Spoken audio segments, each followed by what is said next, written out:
want to use social media for good.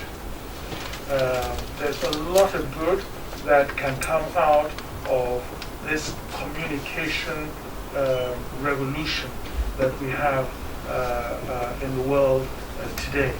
For a lot of very, very good things. And we want, as much as possible as a government, that these platforms and these media should be used for good.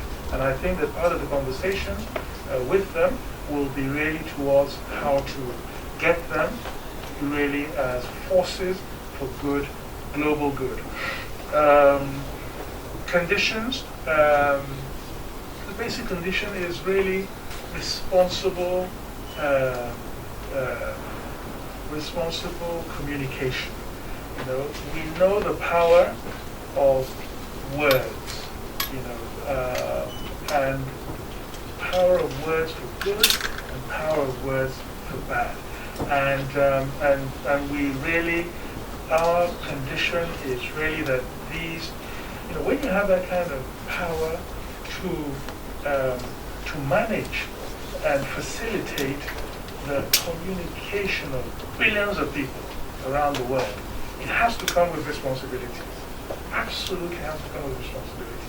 And so we want to, if the conditions would be responsible use of media, you know, and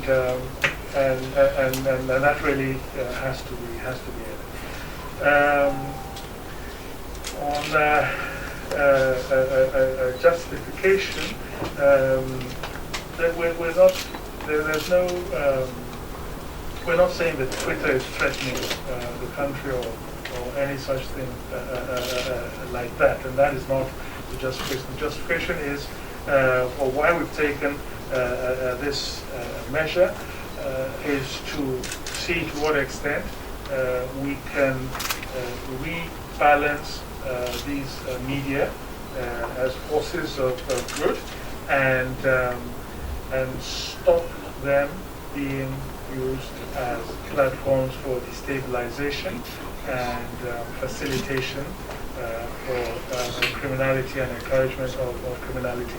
So we do not blame the media themselves. You know, these are very important technological breakthroughs that we're seeing that's, you know, helping to develop the world. But as I have said, it's really ensuring that they are used for no doubt the purposes for which they are created. Differences of opinion is not a problem for us. We're a democracy, you know. We're based on that. Everybody will not think alike, and we accept that. We get criticisms and things, but life matters. You know, Nigerian lives matter, and we have to do everything we can to preserve Nigerian lives. And where we feel that those are threatened because be it technology or whatever, then actions will need to be taken. We had very useful discussions. These are countries that we consider to be close friends and partners of Nigeria. So we sat down and reviewed the whole situation and just restated the security concerns of Mr. President and of all Nigerians, and the steps and very strong steps that need to be taken to address the security challenges of the country. They are all living here with us in Nigeria and have a first-hand view and experience of the security challenges we are facing. Of course, also we also discussed the role of social media as a platform. Social media good for communication, dissemination of information, but like everything else, it can be used to do good and it can be used to do bad.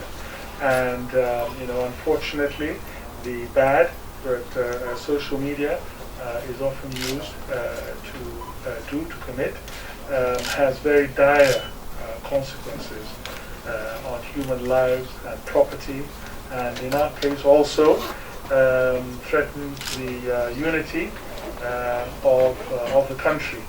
And so as the responsibility of the government to maintain law and order, to maintain security, and to preserve human life, we have to take every measure to ensure that all those are preserved.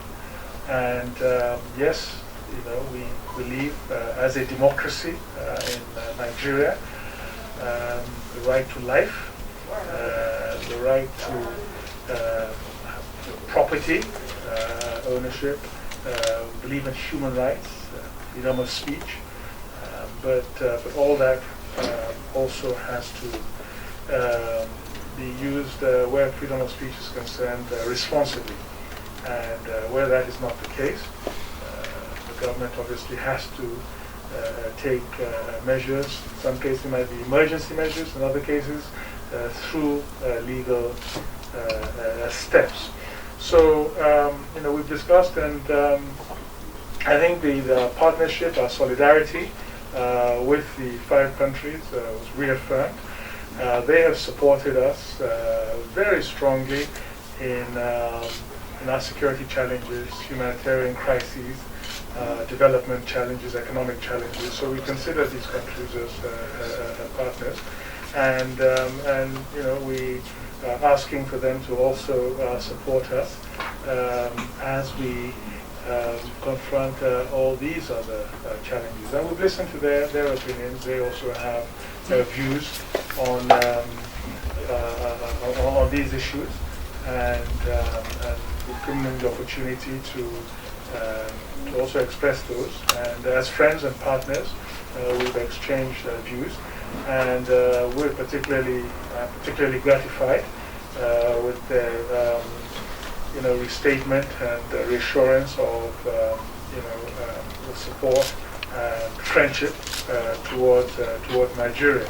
When Mr. President was elected, security was number one on his list of priorities, and it's something that really wants to be able to deliver for Nigeria, because without security, everything else fails.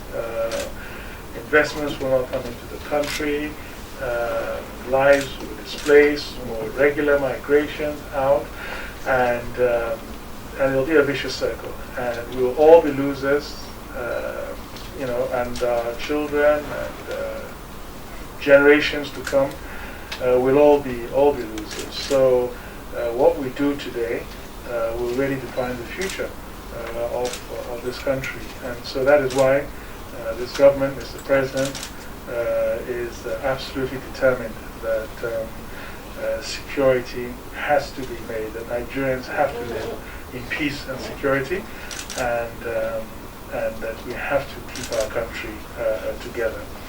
So, as I said, we had very fruitful discussions, and listened to each other and clarified a lot of areas to one another.